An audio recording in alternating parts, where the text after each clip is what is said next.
like to call to order the Public Safety Committee meeting. Let it be shown for the record at 6:30 on Tuesday, April 10th, in the council chambers at the Village Hall of Tinley Park. It's item number one. Item number two, consider the approval of the minutes of the Special Public Safety Committee meeting held on March 13th, 2018. Can I get a motion? Second? Motion carried. Item number three, discuss approving the architecture for Fire Station number 2. Chief, you have that? Okay. Yes, sir, thank you. Following the selection of our construction manager for the fire station, the next step was to select an architect. A RFQ went out on February 12th.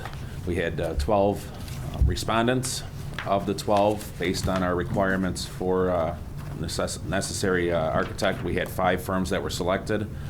Of those 5, after interviews were conducted and site visits of previous constructed firehouses, we concluded to recommend FGM Architects for the board's or the committee's request for approval for services for construction of the Fire Station 2/number 47 design.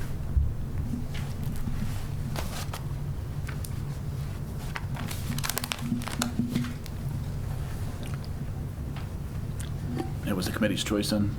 Everybody's? Yes, sir. Look approval, you'll have a contract then for the next for the board meeting then, or? So if you look at our agenda here, we have a following discussion. Once we get direction from the committee here on what we're looking for the architect, a couple caveats we're asking board direction, and then we will be able to secure a finite contract based on the next items of discussion. I'll make a motion and approve the architect for Station 2/47 here for the construction of the new firehouse. Second? All those in favor? Aye. Aye. Opposed? The ayes have it. Okay, item number 4, discuss secondary facility and the scope discussions for Fire Station number 2. Chief? Thank you. Got a couple of points in the packet for you here. The first one that we're looking for a couple of decision points from the committee here this evening.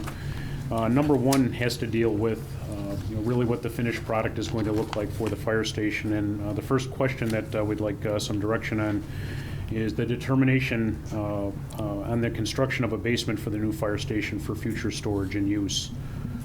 So that's going to be question number one, and then pending that decision, we'll have a couple of follow-up things that we would ask after that. So as we highlighted in the memo there, we're estimating the costs, and John can jump in here to to help with that as we go through here. For the basement, we're looking at with the architectural fees, a proposal of $270,000 for the architectural fees. If we go with the basement of 4,000 square feet to be used as storage and potential expandable space further down the road. If we choose not to go with the basement, the architectural fees would be $265,000. So within those two things, those are the decisions that, as John just alluded to, we have to get a little direction from you there. Well, John, anything more on that? Yeah, just to refine some of what you're saying is, understand that the quote for the professional services from the architect for the facility alone was $265,000, as the chief stated here in his memo. To add the additional scope for the basement, it's a $5,000 service add-on to their contract. If you look at item B, the construction estimated costs of the basement are $255,000. So essentially, to make the decision of adding a basement to the facility, it's a approximate $260,000 add-on to the facility. Doing the math off of what our standard of square footage costs per facility, this cost is probably a third of what we would be paying for the remainder of the facility per square footage. I think that the math here for 4,000 square foot, you're in the range of $65 per square foot, where the rest of the facility is averaging $300 per square foot. So you're getting a lot of space for the dollar amount just by, as opposed to doing an at-grade floor by adding the basement to the facility. Do any of our other facilities have basements? We have one other facility, Fire Station 1 Public Safety Building, or Fire Station 46, sorry, Chief. But that's utilized for the, for the Emergency Operations Center and a lot of the infrastructure there, so. Right. Certainly not for storage. Chief, this would be strictly used for storage, no training or? No, sir. At Meeting this time, center? we're just building this as a dry area there for allow for storage and, potential future use down the road. But as of right now, for budgetary purposes, we're just looking at this to be a, just a general all-purpose storage area for us. Would it be finished or just concrete basement or? It would be, I think, roughed in for, as the chief is saying, for unfinished, but by construction, if we wanted to in a future time utilize that area for a training room or a multi-purpose room, it would be at the proper height and if it got outfitted or finished for that. Would it be roughed in for toilet facilities, electricity, and so on and so forth at this point in time? Again, that's, those are finite things that we're just looking for, understanding if you do, want the basement, if it's something that we would look to put a washroom facility down there, that's, Shower or whatever. yeah, it's possible. When we go out to bid on this anyway, when the construction manager, it'll be listed as a separate item, right, the basement anyway, where we could, Well, what we're looking to do right now is just get direction for the architect design. Right. So if we want that architect to spend the time to design a basement, when we go out to bid, I mean, we can put it as an alternate, but it would be time spent essentially wasted if we weren't going to build it at that time. I mean, we can design it, and bid it as an alternate. But, again, that's why we're asking now if the committee's board wants to. I'm fine with the basement. I know we're lacking storage at basically every building in town, I think. Right, I think, hindsight has always been 20/20, and in the past, obviously, that has been forgotten about, so we could avoid a lot more costly at a later date. Yes, sir. I concur. I agree. Chief, you want to discuss the next item? Or? Sure. Okay. And then item number two. Item number two, we have two options before you, and these two items here are hopefully aimed at addressing the temporary housing of the personnel and apparatus during the construction of the Station 47/Station 2 construction project. Option number one, as we laid it out here, again, we still have some further talks to go along here, but what we're looking to have happen here is to have a permanent multi-purpose building built behind the current station to be built in conjunction with the Tinley Park District. And in general, what we'd be doing with that is once that building is built, we'll be housing the apparatus that currently is at that station, the personnel that's at that station, in a temporary building there, just while the construction's going on. And then once that building is, the new station is built, we relocate our apparatus and our personnel over to the station. Additionally, what we would like to do with that then is with the Park District, because of some of the facility needs that they have on the back, John Urbanski came up with a great idea, and we've had some early discussions with the Park District that instead of just having a building back there, we allow the Park District to expand a pavilion off of the side of the building to take advantage of some land that they have over there to allow for picnics. We, for our purposes, initially have some washrooms built on the outside over there that we can utilize for our personnel during the temporary housing area, and that when we're all done and out of there, that would allow the Park District to not only have a nice picnic pavilion that's covered with a canopy adjacent to the building, but have outdoor plumbing facilities, in a permanent structure compared to the current, porta potties and things like that they have out there. And then with that, we'd be looking for, after we vacate that from the residency portion, that a third of the building, or just one bay of the building, would be still utilized by the fire department for some additional apparatus storage, for trailers, for our extra turnout and bunker gear, a lot of the extra equipment that we currently have, stacked in stations 46 and 48 right now, just to allow us to continue to maybe solve some of our space areas over there. So that's the general concept of option number one. And again, that would give us a pre-engineered building. In that pre-engineered building, we would have occupancy during the course of construction. It's a cost-shared project that still needs approval of the Park District. But again, we're seeking direction if that's something that you would like us to go ahead and begin. We've got some cost estimates included in your memo, and again, we can go back over that a little bit in just a sec, but in comparison, option number 2 would be just really a temporary tarp building, where during the course of construction, a C-span tarp building structure that we would rent.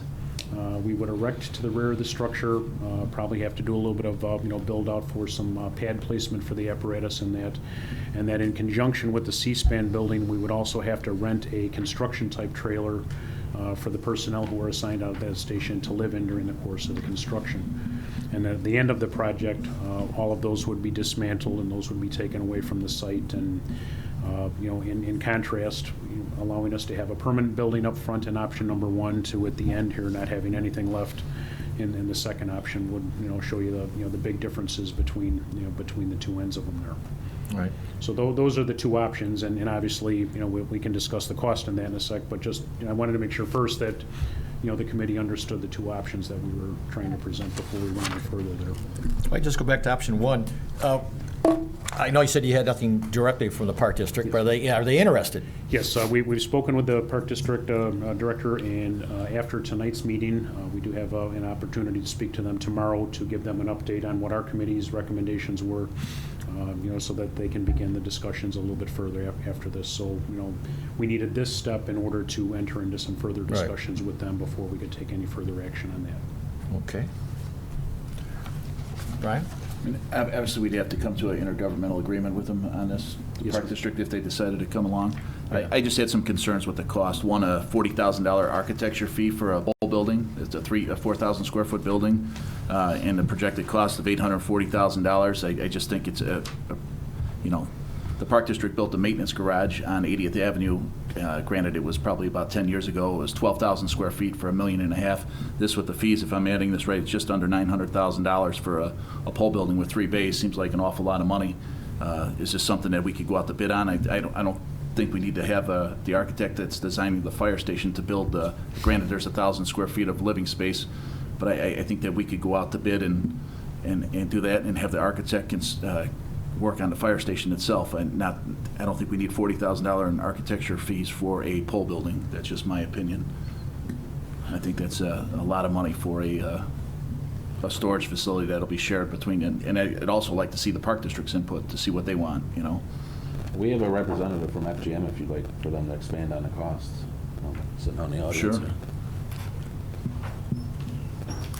Yes, Yes, come right up, sir. Good evening. My name is Jason Estes. I'm with FGM Architects. In regards to the fees, what we were anticipating is that in order for this to occur, the full design does not take advantage of the same construction period because of the requirement for the fire personnel to be displaced before demolition of the existing building. You're basically running 2 construction periods. So looking at engineering, there is a couple more things as far as it's not a typical pole building, if you will, because they are occupying it, and there are certain things that we are going to have to do so that they can occupy it. Some temporary build-outs, heat, facilities, in terms of toilet and kitchen facilities. So there are things that are being done partially to occupy and then partially to then take apart so that it's more than a typical pole barn type of construction. The time period also allows for typical construction administration during that period. In terms of the cost of the building, I know that Wegman is here, R.C. Wegman, the CM for the project for the fire station, and we worked with them on the pricing in terms of estimating what that cost would be to do that facility. Obviously, there are a lot of things that can be figured out between now and then on what is included and what is agreeable between both parties if it does choose to go forward. But your fee of $40,000 would be strictly just for that steel building. Correct. There's included in there, it's not just ours, it also includes structural, civil, and mechanical, electrical, and plumbing I thought it engineering said as civil well. was the village's responsibility. Sorry, I apologize. I'm used to saying civil. It includes structural and structural and mechanical, electrical, and plumbing engineering as well. Because of the size of the building, fire suppression would be required. More than likely, we would have to deal with upsizing some of the services, getting them from across the street. So there are some things that are unclear at this point, and that was part of what we were trying to anticipate.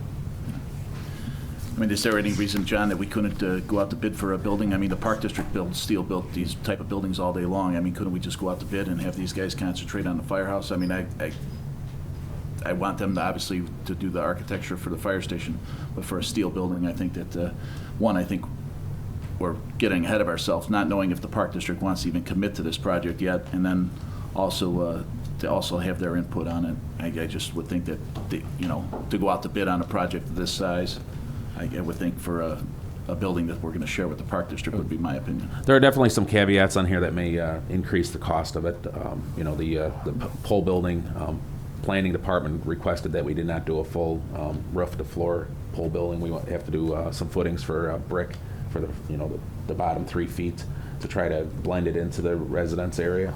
But if it's your direction to at least look into this route, I don't have any issue on working on either whittling this cost down to an agreeable term or going out to bid. And obviously it's just trying to work with the same architect does make a little bit more of a fluid construction flow. But if we can't whittle down some of the costs into an agreeable term, we can work on a bid for this facility.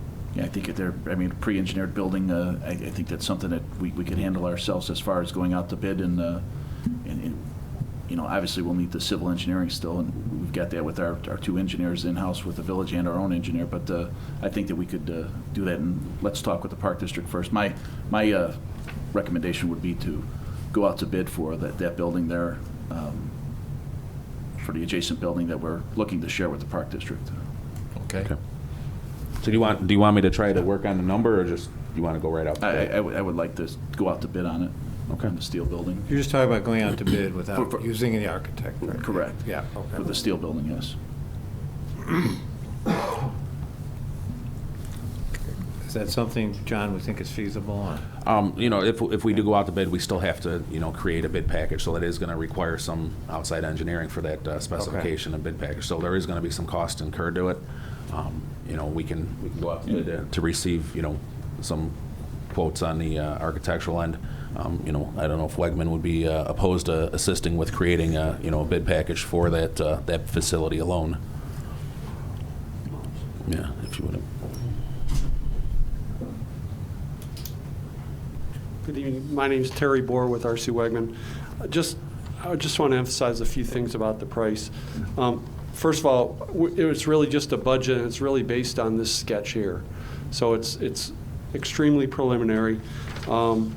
We tried to take into account all the potential issues, such as a build-out for the firemen, for their living quarters, for some temporary kitchen facilities, some shower facilities, and then the fact that a certain amount of that would have to be dismantled at the end of the project. So all of that is, again, part of that $800,000 estimate at this time. Like John said, it's more of a pre-engineered building with a brick facade around the building. We took into account the thicker floor slab to handle the apparatus. We took into account thicker driveway to get the apparatus out to the street. So we took into account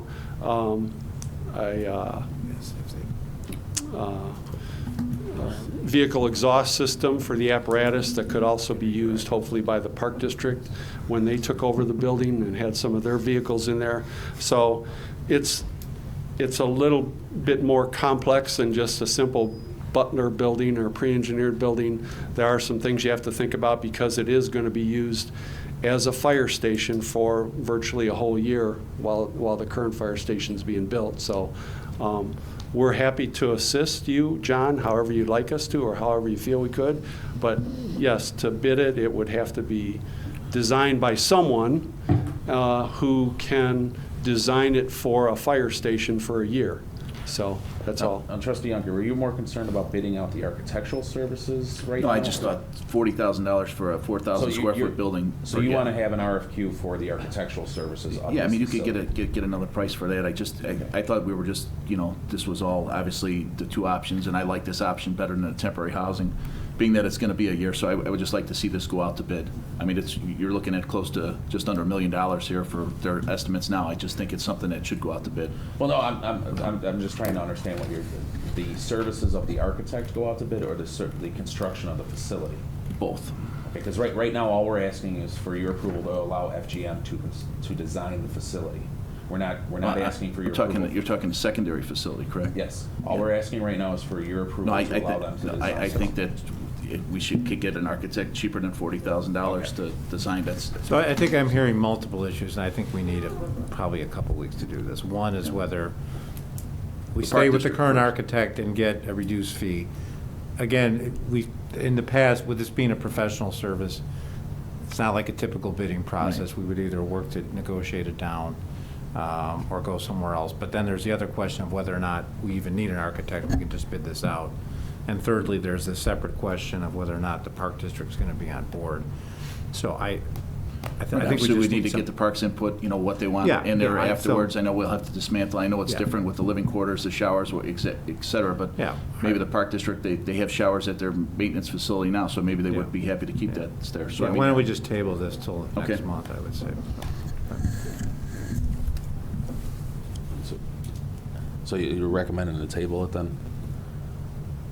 Okay. Make a motion? Second building. Okay. I'll make a motion, second? Okay. All those in favor? Aye. Aye. The ayes have it. Item number 5, discuss the ordinances for required signage crosswalk on 169th Street at Bannis School. Good evening. We were contacted, the police department was contacted by the principal of Bannis School in regards to some traffic safety issues with the students. So they asked us to conduct a traffic study out there. Officer Laura Sanchez conducted a study for 3 days back in November. She compiled all the data from measuring the traffic flow, put a traffic counter up there, and then also personal observations out there. They took the data and came up with 3 recommendations.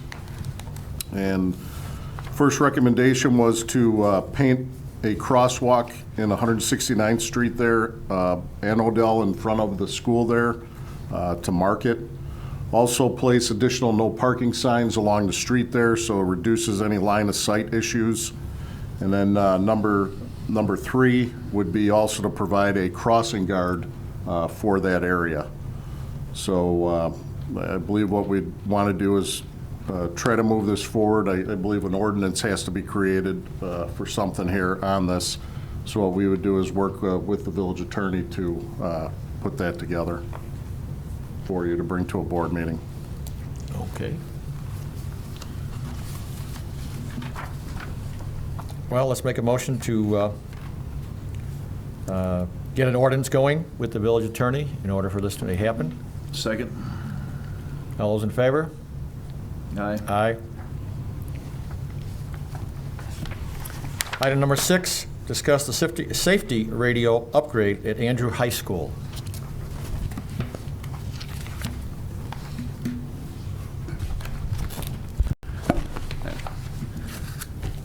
Trustee Brady, this one is in response to upgrading of our current radio system throughout the village. We have facilities that our police and fire and public safety sector responds to that we found have some issues with radio transmission and reception. This request is to approve expenditure and an intergovernmental agreement with the school district for Andrew, which would allow us to put radio equipment in the school and increase our ability to communicate for public services in that facility. Are we not getting through to the school now at this point in time, or? The reception, and like I said, transmission and reception in the facility, with it being a, mainly steel constructed facility and, concrete walls, it's obviously blocks transmission to what our optimal standards are. We do have a standard for fire service requirements. Our new upgrade to the Target Shopping Center actually required them to do the same type of work in their facility to meet the standards that are presented. And, with this being a school, we're working hand in hand with the school district to meet those standards.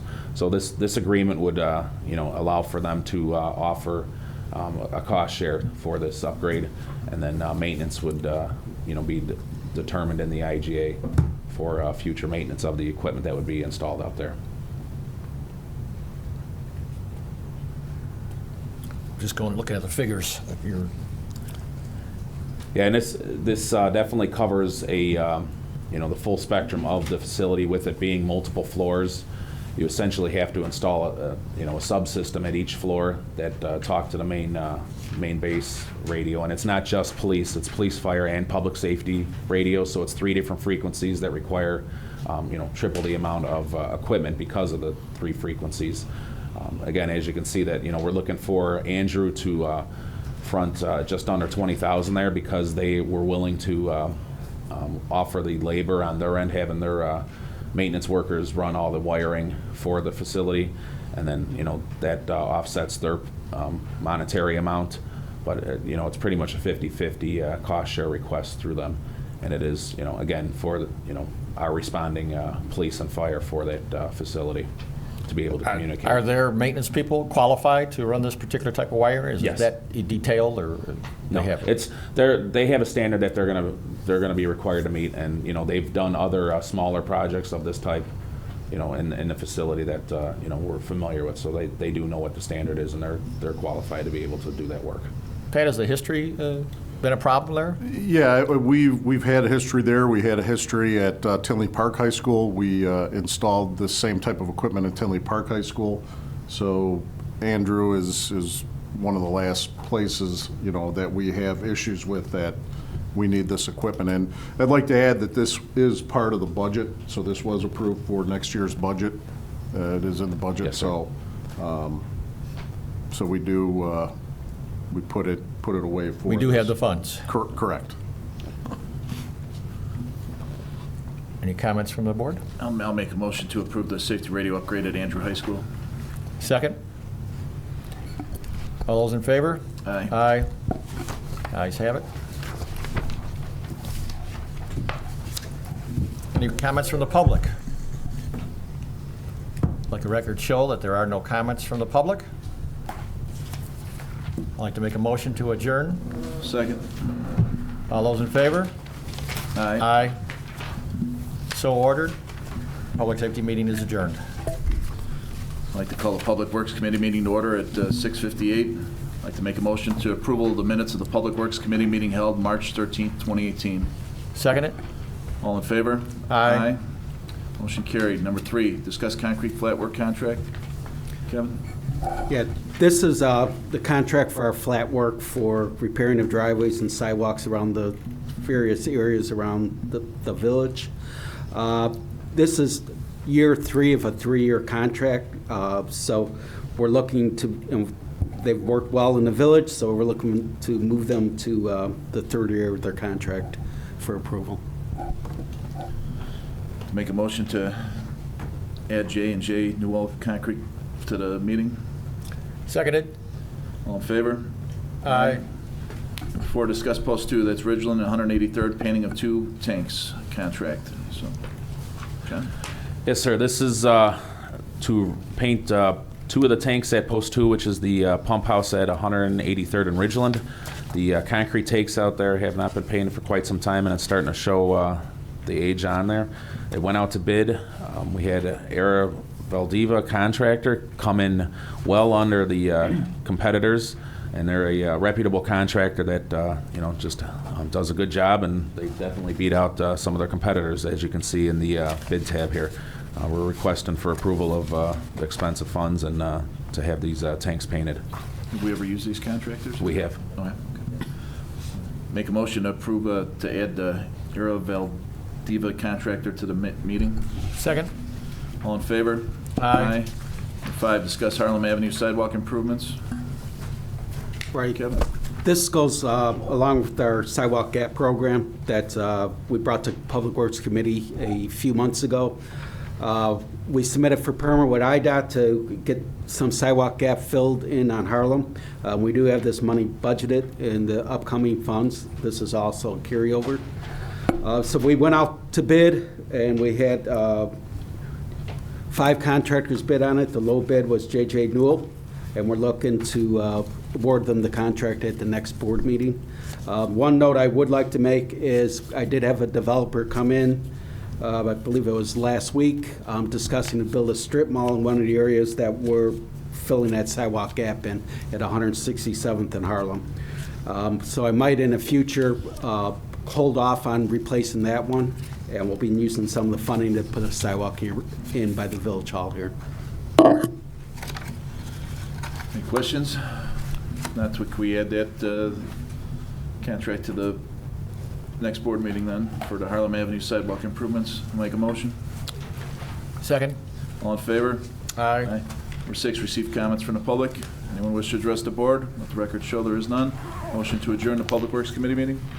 Second. All in favor? Aye.